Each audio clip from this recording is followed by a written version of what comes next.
तितिक्षवा वो महान सहनशील महात्मा होते हैं। चाहे कोई कितना अपमान करे, निंदा करे या कितना सम्मान कर ले, प्रशंसा कर ले, उनके हृदय में कोई हलचल नहीं होगी। दोनों को सहना चाहिए। मान प्रतिष्ठा हर्ष में गर्व रूप हलचल होती है, अपमान निंदा तिरस्कार में शोक रूप हलचल होती है, पर महात्मा के हृदय में नहीं होगी। जो हृदयेश्वर प्रभु के चरणारविंद के चिंतन में निरंतर रत है, तो कोई बहुत सम्मान करे तो कोई फर्क नहीं पड़ता, अपमान करे तो कोई फर्क नहीं पड़ता। जो बहुमान करे को मेरो कि बहुमानत ना ही बढ़ाई, और जो अपमान करे को के हूं कि अपमान नहीं लगुताई। सेवक जी महाराज, यदि मान में हर्ष और गर्व हो रहा है, अपमान में शोक और दुख हो रहा है, तो साधक हो सकता है, अभी महात्मा नहीं होगा, अभी वो साधु नहीं होगा। साधु पदवी उसी के आगे लगती। तितिक्षवा, शरीर स्वस्थ है या अस्वस्थ है, परिस्थिति अनुकूल है या प्रतिकूल है, लोक निंदा है या लोक प्रशंसा है, कोई फर्क नहीं। वही गंभीर मुद्रा हर्ष में भगवत चिंतन परायण, ये साधु का पहला लक्षण है। सदगुरुदेव भगवान एक दिन कृपा करके कहा कि साधु वही जिसकी दिनचर्या में फर्क ना पड़े। जिस मिनट, जिस सेकंड, जिस क्षण जो हो दिनचर्या गुरु ने दी है, वही दिनचर्या बहुत काल तक बिना बाधा के चलनी चाहिए। अगर शरीर ऐसी अवस्था में आ जाता है कि उठ ही नहीं पा रहे हैं, तो मन से वो दिनचर्या चलनी चाहिए। दिनचर्या में फर्क नहीं पड़ना चाहिए। और स्वयं केवल कहना ही नहीं, जब से गुरुदेव भगवान के दर्शन हुए तब से आज तक वही रहनी, वही दिनचर्या, वही रहनी, वही दिनचर्या। आप में स्वयं में बाहरी परिवर्तन नहीं, आपका स्वयं वही रहनी, वही दिनचर्या। अब ठीक कोई उत्सव हो तो अलग बात नहीं, आप टाइम मिला लीजिए, ठीक टाइम से आरती, ठीक टाइम से सेवा। अब तो सबके सामने करते, पहले तो किसी को दर्शन ही नहीं होने देते थे अपनी श्री जी के, अब तो कृपा करके बरस रहे हैं। प्रत्येक साधु की एक दिनचर्या। काशी में जब घाटों में थे तो कितने ऐसे महात्मा थे जिनसे वही हमारी घड़ी थे, जो आकर के नमः पार्वती पते हार हार महा, बस समझ रहे 2 बज गए। कितने ऐसे महात्मा थे जो 2 बजे नित्य नियम से गंगा जी के समीप आ जाना, वही घड़ी थे, उन्हीं को देख के होता था कि अब 2 बज गए। कभी ऐसा नहीं विलंब, एक राइट टाइम। ये वही चल सकता है जो साधु है। ये अलार्म की घंटी से जगना, दूसरा तुम्हें जगाए जाके, कैसे साधक हो? तुम्हें कोई जगाए, हमारी तो समझ में नहीं आता। अलार्म की घंटी तुम्हें चाहिए? अरे भाई, तुम्हारे अंदर बेचैनी होनी चाहिए।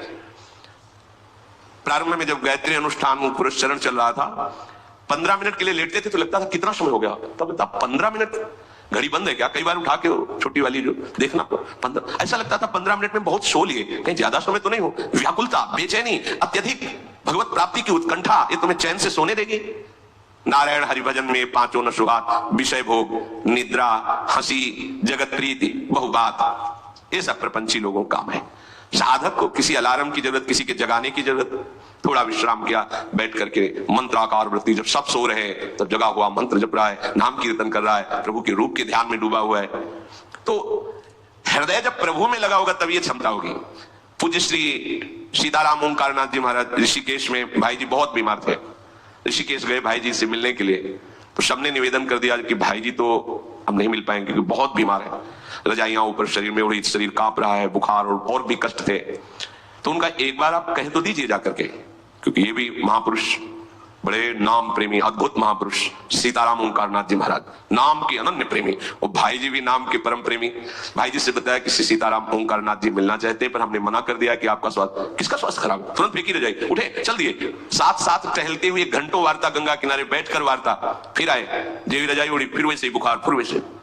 साधु को कोई कष्ट परास्त कर दे, ऐसा कष्ट ही नहीं बना आज तक सृष्टि में, क्योंकि उनके हृदय में काल को भी शासन में लेने वाला भगवान नाम चल रहा है, इसीलिए कोई भी दुख सुख उनको परास्त नहीं कर पाता। उनको क्या, आप भी उसी नाम को हृदय में रखिए, फिर आप चमत्कार देखिए।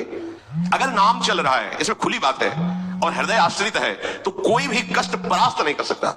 भयानक से भयानक कष्टों का समय आया है, पर उस समय भी एक हृदय में ऐसा स्थान था जहां आनंद बरस रहा था। लौट के उस चुपचाप स्थान गुफा में बैठ जाओ, बाहर आग लगी लगने दो, हृदय आनंदित रहता। अगर आप हृदय को हृदयेश्वर प्रभु के चरणों में समर्पित नहीं किए, तो ये विकार ऐसे नहीं है कि तुम्हें बख्श दें। शरीर में जहां चोट लगी, पीड़ा हुई, मन वहीं लगेगा, मन वहीं लगा, परेशान हो गए आप। मन लगा है प्रिया प्रीतम में, शरीर सड़ रहा है, तो कोई फर्क नहीं। ऐसे साधु जो तितिक्षवा, ये केवल भगवत आश्रय से होता है, भगवत भजन से होता है, दूसरी इसमें कोई सिद्धि काम नहीं करेगी। ये सिद्धि आनी चाहिए, चाहे कोई गाली दे, अपमान दे, चाहे अब जो हो, अब तो हरि चिंतन छूटने वाला नहीं। लागे लगन छूटे नहीं, जीव चोच बर जाए, मीठो कहा अंगार में जो चकोर चबाए। चकोर आग खाता है, चकोर को कपूर दे नहीं खाएगा, वो आग खाता। क्यों? उसने सुन रखा है कि भगवान शंकर चिता की भस्म लगाते हैं, और चकोर को चंद्रमा से प्यार है, और चंद्रमा तक उसकी उड़ान नहीं है, पर प्यारे को प्राप्त करना है तो कैसे प्राप्त करें? तो सोचा आग खाऊंगा, भस्म हो जाऊंगा, कभी महादेव जी कृपा करेंगे और हमारी चिता की भस्म लगा लेंगे ऐसे, तो वही मस्तक पर हम चंद्रमा विराजमान है। द्वितीया का प्रीतम से मिलन हो जाएगा। प्रीतम से मिलन की लालसा से चकोर आग खाता है, आग। वो भस्म होकर भी प्रीतम से मिलना चाहता है। वही परमार्थ का पथिक है जो हर कष्टों को रौंदता हुआ हरि की तरफ बढ़े।